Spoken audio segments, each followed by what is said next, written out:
Hi, it's Judy McKenzie. I pushed the live button too quick. I'm sorry. Anyway, it is a lovely Monday night, and I have my supervising cat right here at the ready.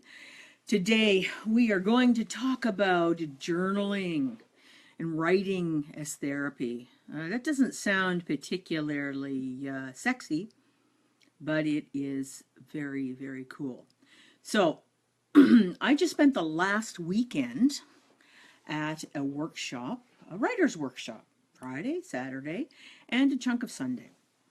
So it's not surprising that I would want to talk about writing on our Facebook Live chat. So there's, when you get into these subject matters, I was doing some research on, what I wanted to share, because I know the process I've gone through. Oh, here he comes. He's saying hello. He's going to crawl all over the place. Anyway, I am an avid journaler, writer. I write every day, and sometimes not necessarily, it's not planned, but it is something that is now into my routine base that I do it all the time, and you know what? It really makes a huge difference. So let me tell you a story that, for those of you who know me, I had a number of years with the loss of my husband, and then a really nasty, serious bout of breast cancer, and then followed up with a pretty significant. Hi, Robin. A pretty significant move from Vancouver to Toronto. And so those were all kind of difficult years. And, whenever there's one trauma that goes on, it kind of ripples into other parts. And a really good friend of mine who's a therapist, most of my friends are either therapists or coaches, and or human resources professionals, which are therapist coaches. So I don't get away with anything, right? Which is what has been hugely helpful for me in my life. Anyway, one of my really close friends said, you need to journal. You need to get this stuff down because all you're doing is, oh, such loving from this kitty. All you're doing is letting this stuff run around in your head. There's no way for it to get out. And so that, okay, all right. So I started. I just did, um, you know, brain dump, top of mind, sit down and just write. There was no purpose. I just wrote whatever came into my mind. I didn't worry about spelling. I didn't worry about grammar. I didn't worry about anything. I didn't take my pen off the paper. And I wrote for 3 pages. And wow, I felt so much better. So I tried it again the next day. And same kind of thing that I just, I think that time I prompted myself with a particularly wonky dream. I always have the most entertaining dreams. I don't often have scary ones, but I have crazy ones where I think there must be several alternate universes, and I'm cloned in a whole bunch of them because I sure have a lot of fun and get up to shenanigans. That's for sure. So I just started writing about some of those kinds of things. And again, I didn't reread it after I shut it, and I looked at it a few days later and found it really interesting that there was a lot of really insightful thoughts that I had put down that I hadn't really even given much thought about. And I also found that I wasn't, you know, uh, ruminating over these issues or these thoughts. And my friend was absolutely right. There was no place for them to go. All I had to do was, sit and upset my stomach or keep me awake at night so I could make more lists. It was just doing all kinds of crazy things. And you think, as a mindset coach, I'd have this figured out. But there was a lot of stuff going on. And when you don't have the answers yourself, it is really good to listen to your friends. So that's what really started me journaling. And sometimes I journal like crazy, and other times I journal sort of just short little bits. And actually, so here's my, I go through about 2 of these big books a year.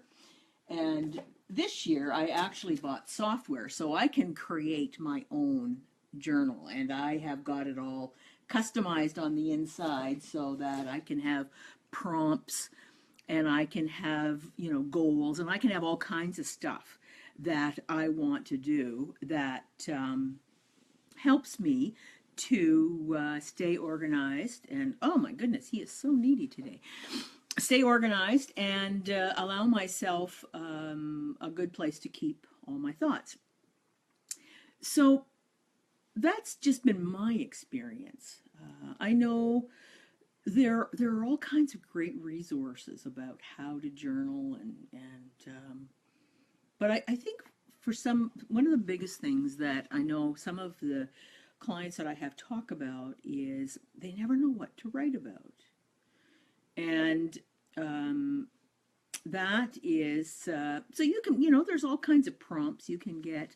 I find Pinterest to be a perfect place to go and get a whole bunch of different prompts, so that if I'm, looking at a blank piece of paper and I want to write, but I'm not sure what I want to write about, I just go pick one of those. And I've actually, one of the things I've done for 2017 is I've put a whole bunch of prompts. I put them on little sheets of like little, like you get in fortune cookies, wrote out some thoughts and put a whole bunch of them in a jar. So if ever I'm in a spot where I'm not sure what I want to do, I can just go in, grab one, pick it out, and right away. And what I do is I set my timer with my phone, usually for 15 or 20 minutes. I don't always do the 3-page thing. I do that maybe a couple times a week, but I do, 10 to 15 minute little bursts. And I may do those 2 or 3 times a day. But a phone is a perfect thing. It's, they've got timers on them, and away you go. There's a bunch of other things you can do if you want to start, the idea of journaling. And for me, I really he is a snuggly kitty, isn't he, Robin? He really is something pretty amazing, but he's really showing off tonight. So there's a bunch of different things that you can do to get yourself interested. For me, it's all about the ambiance. So I have my my pink salt, Himalayan salt candle, and I have my nice pen, and I put on some very nice light classical music, and I get this little zone thing that happens for me, and I like that. It makes me feel very pampered. And then I will either pull out, or get one of my prompts, or usually I have all kinds of stuff that I'm thinking about. But I did a little bit of research, and here's some thoughts that there's movement. So you can write the stream of consciousness, which is one of my favorite things to do. Then you can get yourself a series of writing prompts, which I've also talked to you about. You can actually write a letter to yourself. If you are having a particularly difficult time, and or you need to have a good conversation with a friend, you've chosen a good one. Pick yourself and write what's going on for you. What are your issues? What have you tried? What would you like to do differently? If you could have 3 wishes, what would they be? Like, just those kinds of things to just get your mind being creative. Oh yes, stop moving your hands. Get your mind being creative and get the blood flowing. So that's a fun thing to do, is write a note to yourself. Then, on the other hand, if you're really annoyed with someone, you can write them a letter, and you can say what you would love to say, but your social skills are too strong and you don't allow yourself to say it. So you get rid of all that negativity on that paper, and then you can ceremoniously burn it in the sink or bury it, or do whatever you want. We used to do a lot of that kind of stuff when I was in family therapy.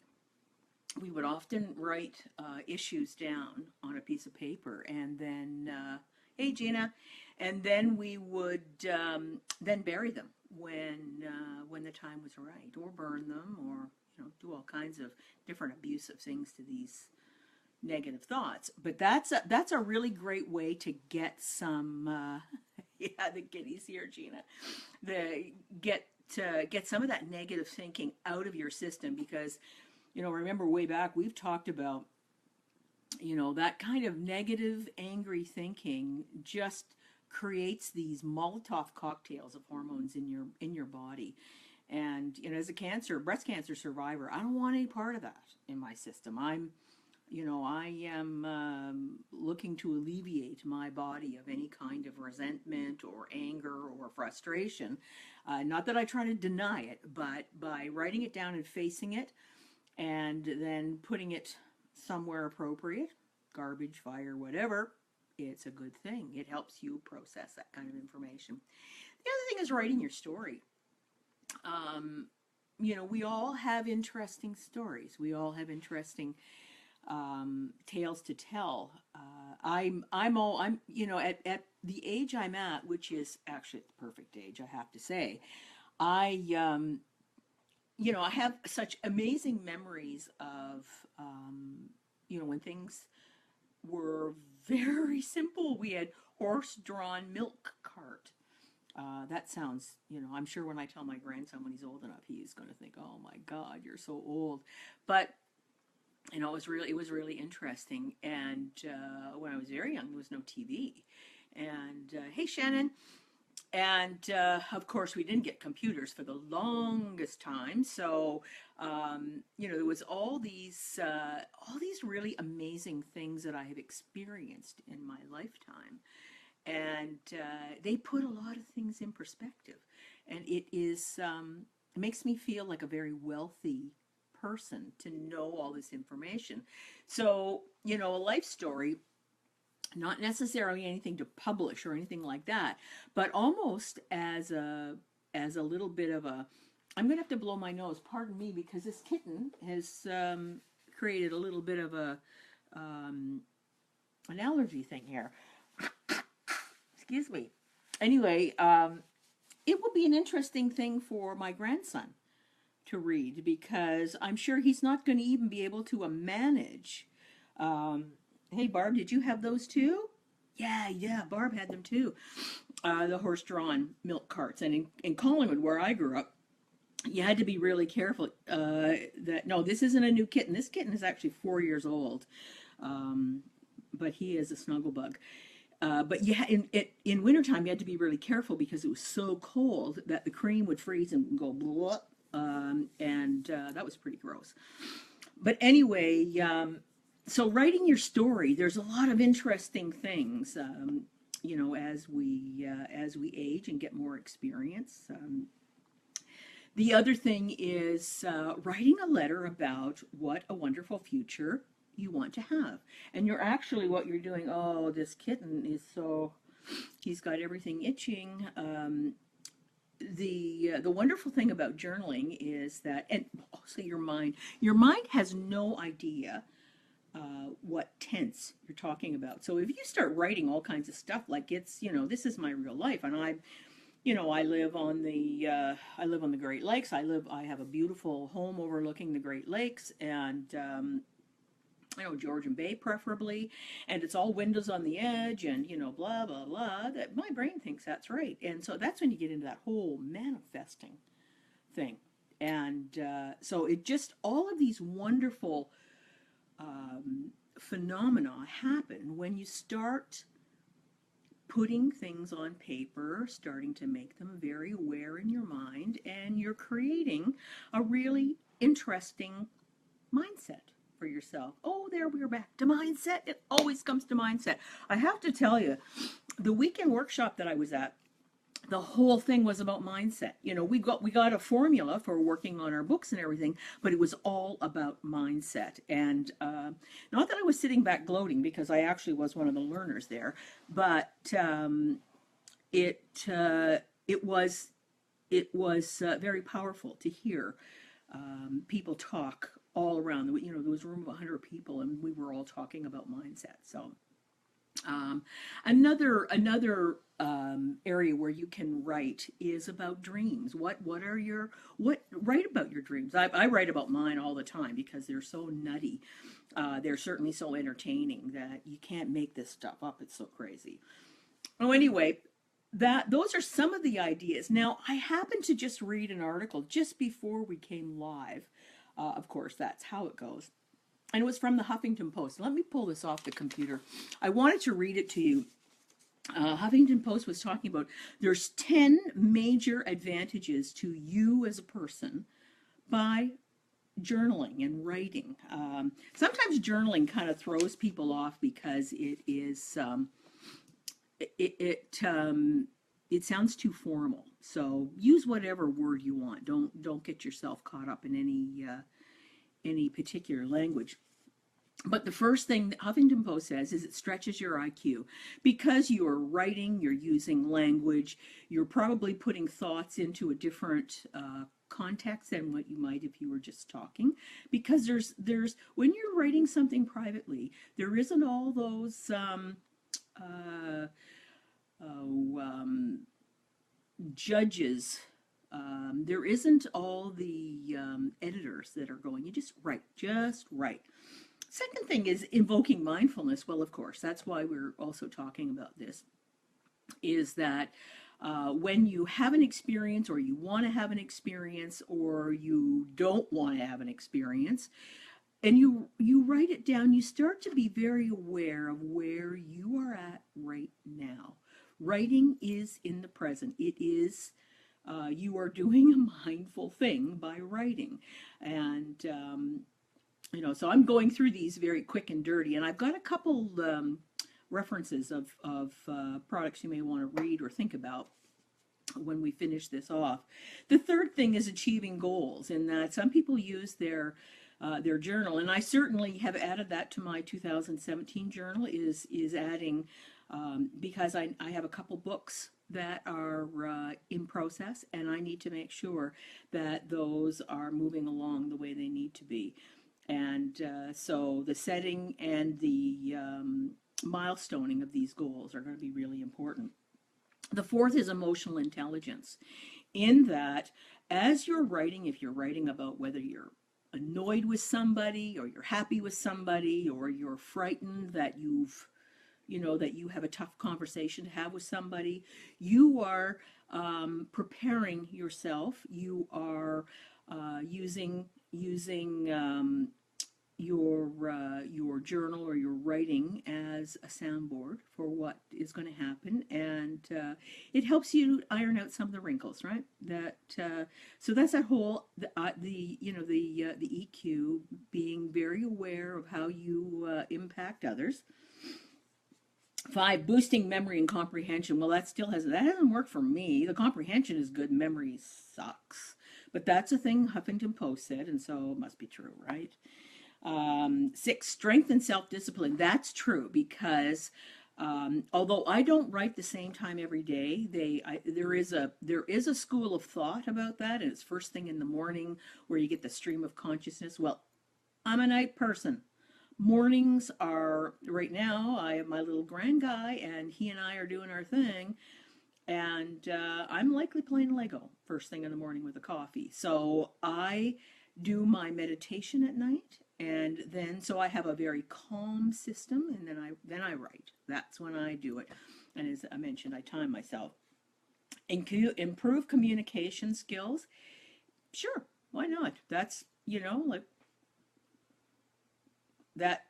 Okay, good, enough said. Healing, absolutely, absolutely. When I call this Facebook Live, writing is therapy, it is a healing process. And I certainly have experienced that, and I thank my good friend for pushing me, because I got pushed into starting to write. That, I only wanted to write when I felt like it, and rather than writing on a regular basis. And now that is part of my routine. And if I miss a day, that's okay. I'm not all crazy about it, but I feel it. It's a little bit like a vitamin for me. The ninth one is sparking up your creativity. Absolutely. I find that now as I'm more comfortable journaling, I am actually using more humor in my journaling, and I'm finding that's coming out in my writing, and I'm so much happier with that because I was writing with serious things stuck up my behind. It was way too formal, and it was a lack of experience. So that I was happy to say goodbye to that. And the final number 10. From the Huffington Post is increased self-confidence. So the more you write, the better that you will feel about yourself because you will be able to get a lot of your thoughts that you may feel negative or ambivalent or anxious about. You can get them down on paper, and nobody died, nothing happened, nothing terrible happened, and it's all a good thing. So, wrapping things up, treat yourself to a nice journal and a nice pen. I like a medium point blue ink. Although I do have some of the ones that have, you can press down the sides and you can have green and red, because sometimes I like to add a little color.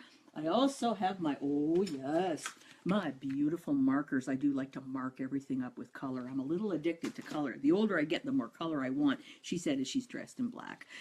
But I also do some art journaling, which is absolutely a huge amount of fun. And I'm doing some planning as to how I'm going to set up my journal for my 2017 strategic plan for Mindset Power Academy and TiVo Consulting. So set yourself up in a nice cozy place, get yourself something nice and warm or cold to drink, get an idea of what you want to write. Oh yeah, the two resources I wanted to talk with you about. The first one I got, actually, it's really been quite interesting. It's called The Accidental Genius, and it's an older book. Accidental Genius by Mark Levy. Levy is Levy, and it is just about stream of consciousness writing. The other one that I came across is Julia Cameron. I have her book, The Artist's Way, and she's got a book out now, or she's got a blog called Morning Pages, and her latest book that is out is It's Never Too Late to Begin Again. Discovering creativity and meaning at midlife and beyond. I go for the irreverent ones that, like the I'm a badass and I like to write in a journal kind of thing. But there's all kinds of different resources, or you could just go to Pinterest and search for journal prompts and write a whole bunch down, cut them up, put them in a jar, and grab them. And boy, does that ever create for an interesting write in the morning. Well, I've already said enough. It's time for me to go. I have to prepare for a significant meeting I have tomorrow. And I'm not sure what I'm going to be talking about next Monday, but we will be together next Monday. So mindset, I'm getting nice kisses.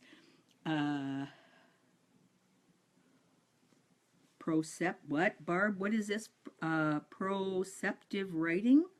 What does that mean, Barb? I don't see more. Let me just tap this, see if I can see more.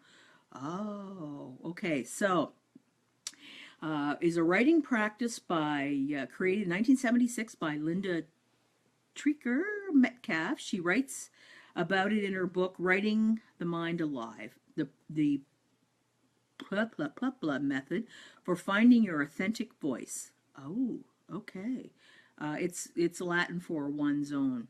Sounds interesting. That is, Barb has got that in the comments. So thanks, Barb. Appreciate that resource. Anyway, do take care of yourself and do enjoy the season. There's lots of wonderful things going on.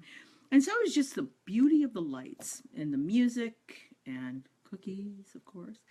So we'll see you next Monday. And I once again thank you so much for joining me. And by all means, send this out to folks who you think might be interested. And we'll talk to you very soon. Bye for now. Ratty says bye bye. Say bye. Say bye, Rat. Say bye. Okay, he's not saying bye now. Okay, bye bye.